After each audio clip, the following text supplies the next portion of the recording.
This week on the Bioneers, Revolution from the Heart of Nature. The transition to a world powered by 100% clean energy is inevitable. The question is, who's going to control the clean energy infrastructure that we're building out? I'm Neil Harvey. This week it's 100% renewables on the Bioneers, Revolution from the Heart of Nature.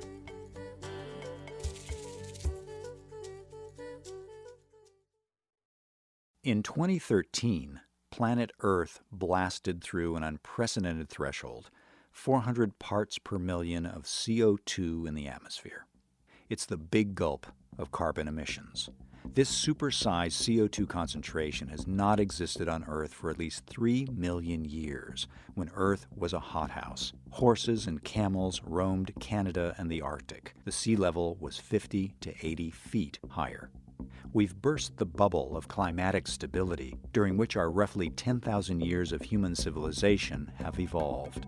Abnormal is the new normal. Weather extremes resemble a bipolar disorder and show up with the accelerating frequency and intensity of a collection agency. In the U.S., 2012 was the hottest year ever recorded, 34,008 record highs. The mayhem was worldwide, record-shattering fires, droughts, floods, and all manner of seriously weird weather.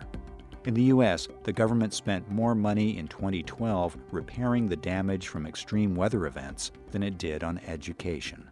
Expect global insurance rates to keep escalating with emissions.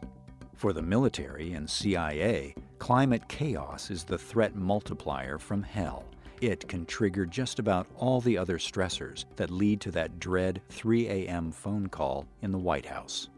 As Paul Gilding wrote in The Great Disruption, our normal human response is to be late and fast. Once we get the message, we can mobilize at lightning speed and scale. That object may be closer than it appears, and the goal is bold: 100% renewable energy, fast.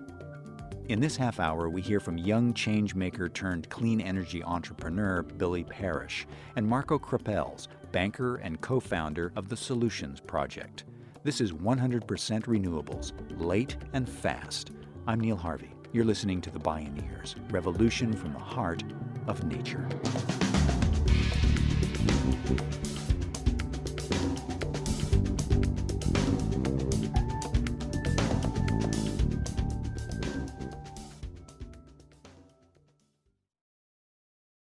Energy is the invisible cornerstone of our modern lives. So easy to take it for granted. We all used energy to fly or drive to this event. We plugged our phones into an outlet last night and woke up this morning with a full charge. We wear clothes, we eat food, we buy products that were produced using energy all around the world, ship thousands of miles for our use, with rarely a thought to the energy that made it all possible. In his early 30s, Billy Parish is already widely recognized as a visionary leader.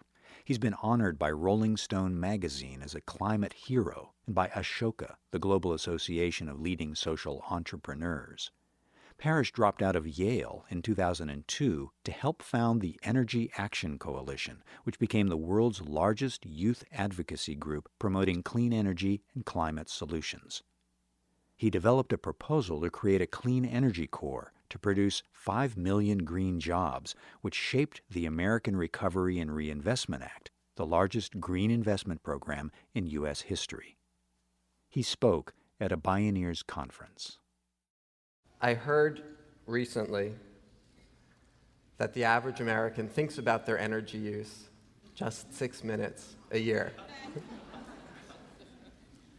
I've been thinking about energy for a long time. 10 years ago, I dropped out of college to form the Energy Action Coalition and grew it into the largest youth organization in the world working on clean energy solutions.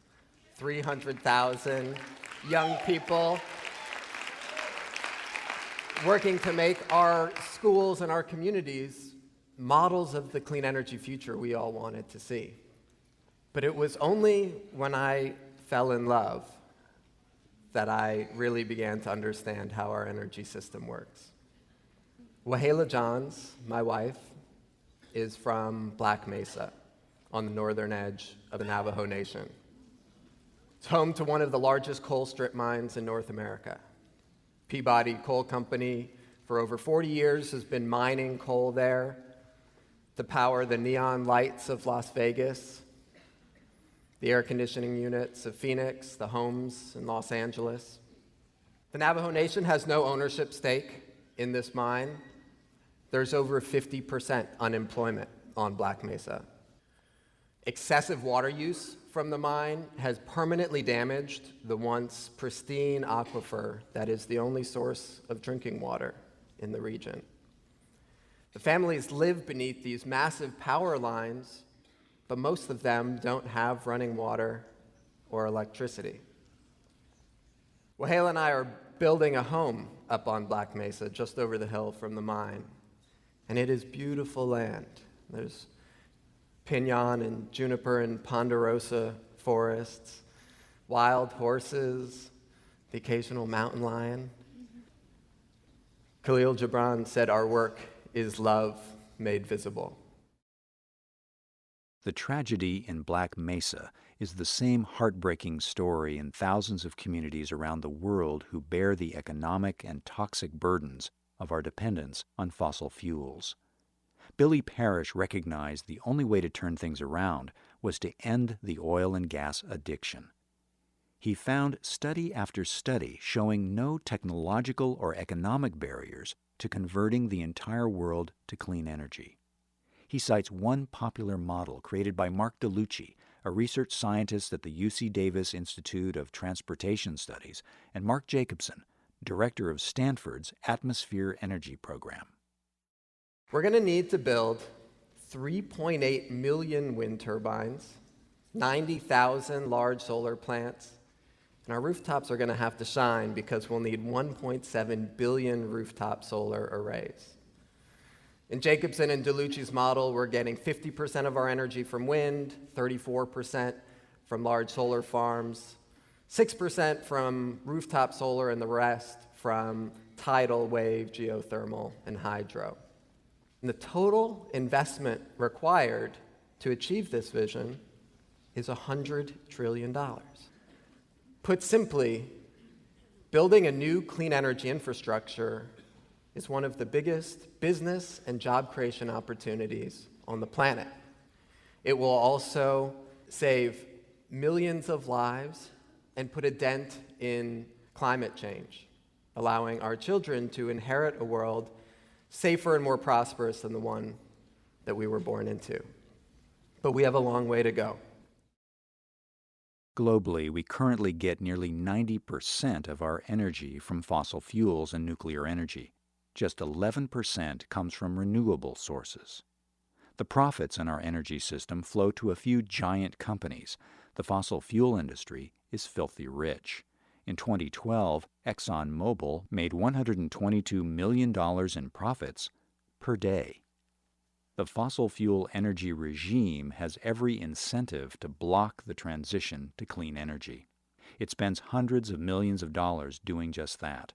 The $52 million that Exxon lavished on lobbying in the first 3 years of the Obama administration amounted to less than half a day's profits. Our fossil fuel energy regime is arguably the largest, most centralized, and most profitable industry in the history of the world. Fortunately, we are at the dawn of a new era, right? When I was born, solar panels were so rare and expensive, you probably had to come to Marin to see one. But the cost per watt of solar panels has come down from $75 a watt in the mid-'70s to below 50 cents a watt today. The cost of producing wind turbines has fallen similarly during the same period. And as we've burned the most readily available fossil fuel reserves, the cost of fossil fuels has continued to rise. Price of coal has gone up over the last couple decades, Price of oil has gone on a dramatic upward run. And even accounting for the increase in supply from fracking in the US, the cost of natural gas has more than doubled in the past decade, and the Energy Information Administration projects steady price increases over the next 30 years. The transition to a world powered by 100% clean energy is inevitable. The question is, how fast can we get there? And who's going to control the clean energy infrastructure that we're building out?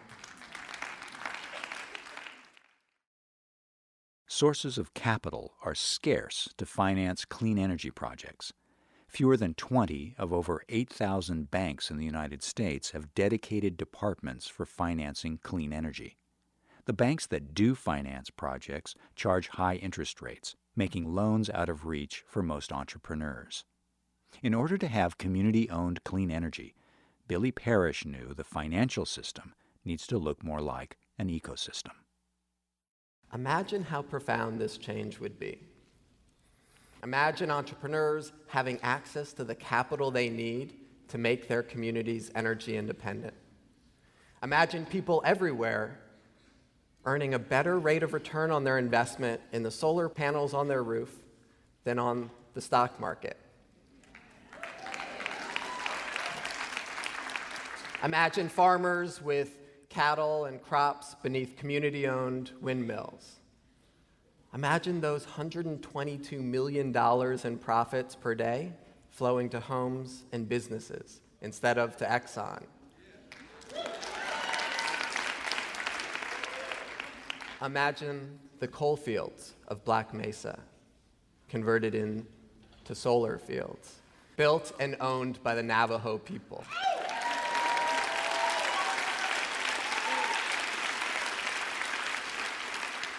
Instead of being on the receiving end of power, we will be, in so many senses, generating power. This is not a pie-in-the-sky vision. It's happening in one of the strongest economies in the world. Germany gets about as much sunlight as Alaska. And yet, last summer, for one day, they got over half of their energy from the sun. And do you know who owns that clean energy? The people. Only 6.5% is owned by big utilities. Imagine how that changes the politics on energy in that country. Billy Parish wondered how to create a similar energy democracy for the United States. He started Mosaic, a breakthrough company that's disrupting the energy sector by democratizing the spread of clean energy. The innovation turned out to be financial, not technological. Mosaic uses a crowdfunding platform to connect investors to high-quality solar projects. Thousands of people invest in specific projects and receive returns competitive with mainstream energy investments. Mosaic accommodates small investors for as little as $25 to ensure that everyone can participate and benefit by spreading solar energy to schools, churches, communities, and local and state governments. Another great project is at Fort Dix, which is a joint Army, Air Force, and Navy base in New Jersey. And we're participating in a loan to finance solar for 547 military families at the base. You know, this is an issue of troop readiness, of having their power actually at the base. It's an issue of energy independence. You know, the military is more aggressive on clean energy than almost any other institution in the world. They've set very ambitious goals to go 25% clean energy by 2020. The military has recognized how destabilizing it is to have to go all the way around the world to get our energy needs met. And, you know, this project is going to save money at the base. It's going to create on-site solar for power generation. And people are able to make a good rate of return investing in the project. Marco Krapels is a Mosaic board member and a master of renewables financing. Prior to joining Mosaic's board, Krapels was a banker for 20 years. A former client was a dairy and almond farmer in California's Central Valley. He was breaking under the escalating electricity costs of pumping water in drought conditions. A lot of the farmers in the Central Valley relied on water from the snowpack for up to 9 months a year, coming into the valley and using that to irrigate their land. And now, because of snowpack being very unpredictable and sometimes being only 50% of what it used to be, these farmers have to drill and they have to pump really, really deep to get groundwater out. And what do they use to drill that water? Diesel generators. They're using all these generators to go drill and pump. And so what they've basically seen is, as a result, electricity bill in the millions of dollars for a farmer. So they came to us and said, sorry, but we're not performing well this year. We may need a waiver for one of our loan covenants. We're having a real tough time. And I sat down with him and I said, well, what's going on? I said, listen, my electricity bill is just going through the roof. It's killing me. And PG&E keeps raising my rates every year. So I said, listen, guys, you need to look into solar. Solar, that's a tree-hugger thing. You guys in San Francisco. I said, no, listen, you can control your own power. And the cost of solar is very, very simple. You say, okay, how much do I pay for a system? Minus my tax deductions and credits and all kinds of incentives that you get on solar is the numerator. You divide that by the amount of kilowatt hours that your system is expected to produce this year, and it produces the same for 30 years. It's a very long asset.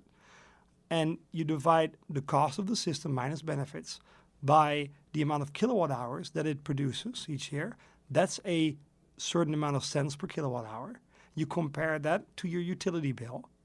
And if that number is lower than what you paid the utility, and oh, by the way, that number is going to be fixed, unlike a utility that keeps rising, you're going solar. This dairy farmer owns a 2-megawatt solar farm that powers his entire operation. He's saving money. He's power independent. And every single farmer in that area are talking to him about it. So how did you do it? How are you making money? It's effectively fixing their electric costs for the next 30 years. Why stop with distributed clean energy? Billy Parish asks. Imagine communities collectively financing the electric vehicle infrastructure that they need. So charging stations and electric cars, electric buses. Imagine communities financing a community-wide retrofit program where everyone can get their home retrofitted, save money on their utility bills. Community-wide solar, wind, geothermal. Maybe food systems. Communities increasingly are wanting to figure out how to finance food security in their communities. How do they do that? I think Mosaic could be a platform for communities not only in the U.S., but all around the world. A revolution in energy democracy is opening the gate to community-wide agency toward the goal of 100% clean energy and local sustainable self-reliance. And it may be closer than it appears. More when we return. This is 100% Renewables, late and fast. I'm Neil Harvey. You're listening to the Bioneers, Revolution from the Heart of Nature.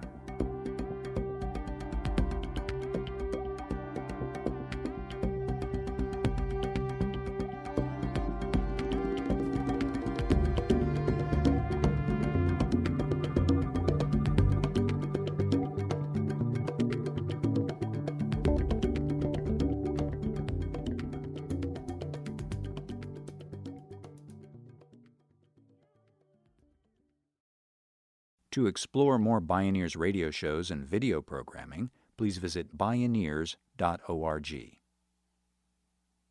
The move toward renewables in the U.S. is gaining ground. The facts on the ground tell a compelling story. Even though solar provides less than 1% of the nation's total energy, it creates more jobs per unit of energy than fossil fuels.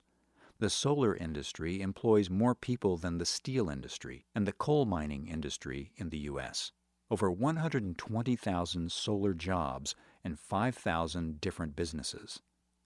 The shift from fossil fuels to clean energy will be a net job creator. Large companies from Walmart to IKEA find solar makes business sense. And the U.S. military is perhaps the most advanced and bold in its clean energy goals. But the deeper benefit will come from the democratization of energy, especially in developing countries where many people have no access to electricity and actually pay more for kerosene and candles than they would for solar energy. Marco Krapels co-founded the nonprofit organization called Empowered by Light to help renewables advance in developing countries. One of the projects is in western Zambia, 5 hours from a paved road, where several hundred boarding students used to sit in the dark at night, weren't reading, girls were getting raped because there's no light. And when you're in a building with hundreds of girls and there's no light, you're asking for trouble. What we've brought is a microgrid powered by solar with battery storage, power lines going into the dormitories, into the schools. Students are learning. They have a computer in a study room. The kids have dormitories that are lit up until they go to bed. Everyone is reading. Education is dramatically improving. Water can be pumped with solar-powered pumps. It's dramatically changed the lives of students living off the grid. And the education minister from Zambia came to see us and was just blown away when he saw the project and said, this is the model for the future. This is how we should be powering every one of our 380 schools in the country that don't have power. And what we're demonstrating with Empowered by Light is that we don't need fossil fuels to be modern. What we're seeing in the US is an inevitable transition to a cleaner future. What we're seeing in the developing world, since there is no infrastructure yet, we have an opportunity by exporting our technology, our knowledge, our understanding, our finance platforms to help the developing world completely leapfrog a fossil fuel-based infrastructure. Krapels knows many obstacles stand in the way of that clean energy future, so he joined Stanford scientist Mark Jacobson, actor Mark Ruffalo, and filmmaker Josh Fox of the documentary Gasland to form the Solutions Project. Their purpose is to speed the transition to renewables, including realizing Jacobson's plan for how to convert every state to 100% renewable energy within 30 years. Krapels is a man on a mission. After you've been in banking for 20 years, which I have, you see all kinds of things, good and bad. I think it started with the birth of my children. My wife and I have 2 kids, and it really changes your sense of purpose. Some call it a midlife crisis. I just think it's more of an awakening, I've gained a certain amount of experience. I've met a certain amount of people, and you accumulate a certain Rolodex. And at some point you say, well, listen, am I going to do this just for self-enrichment? Or is there a greater purpose to my professional life? I'm a firm believer, and I've seen this around me now, but you can do well by doing good. You can do great, actually. And what drives me more than anything is purpose. I really would like, my last 30 seconds when I breathe my last breath to be the ones that I love and the purpose that I've lived. And this is a very important part of my purpose. We all have purpose in our life, but I don't think we always fulfill it. So this is, to me, all about purpose. My whole career, I've been working on engaging people in solving climate change in ways that are more fun, more sexy, more profitable for them. I think people are tired of getting the emails telling them to send a message to their member of Congress or to write a check to X, Y, and Z organization. They want to be involved. I think we need to be engaging people in where their pocketbook is and helping them save money for their kids' education, save money for the future. That's now possible. We can tap into the largest pot of capital in the world, people's money, to bring a new source of capital to finance clean energy projects. By doing that, we can also bring the overall cost of capital to the industry down and build that political and societal will we need to pass the policies required to transition to 100% clean energy. In this generation, we can build a world powered by wind, water, and the sun.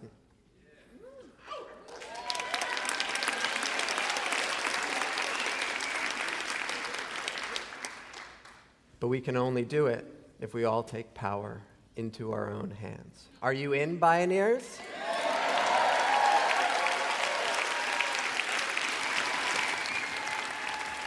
taking power into our own hands. Are you in? 100% renewables, late and fast.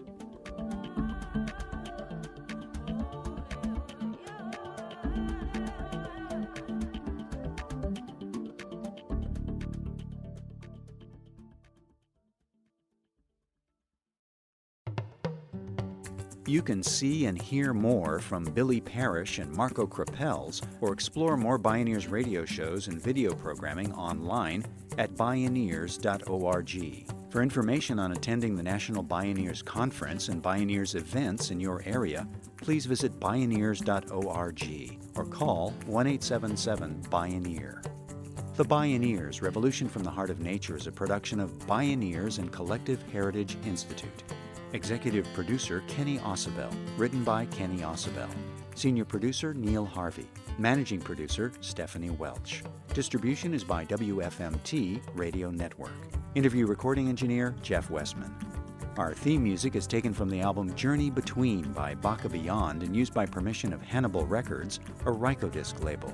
Additional music was made available by Jamie Sieber at jamiesieber.com. For more music information, please visit radio.bioneers.org. The opinions expressed in the Bioneers Revolution from the Heart of Nature radio series are those of the presenters and are not necessarily those of Bioneers and Collective Heritage Institute, the underwriters, or this radio station.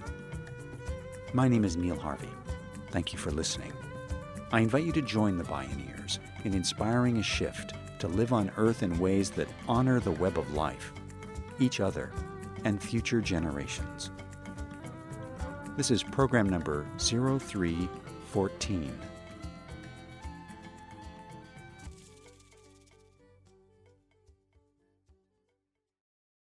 This program was made possible in part by Organic Valley, pasture-raised organic dairy products bringing the good from our family to yours. Visit organicvalley.coop. Mary's Gone Crackers, healing the planet through conscious eating, gluten-free and vegan products since 2004. Learn more at marysgonecrackers.com. John Masters Organics, feel good about looking good. Visit johnmasters.com. Funding also provided by a grant from the Park Foundation, dedicated to heightening public awareness of critical issues, and by the generous support of listeners like you.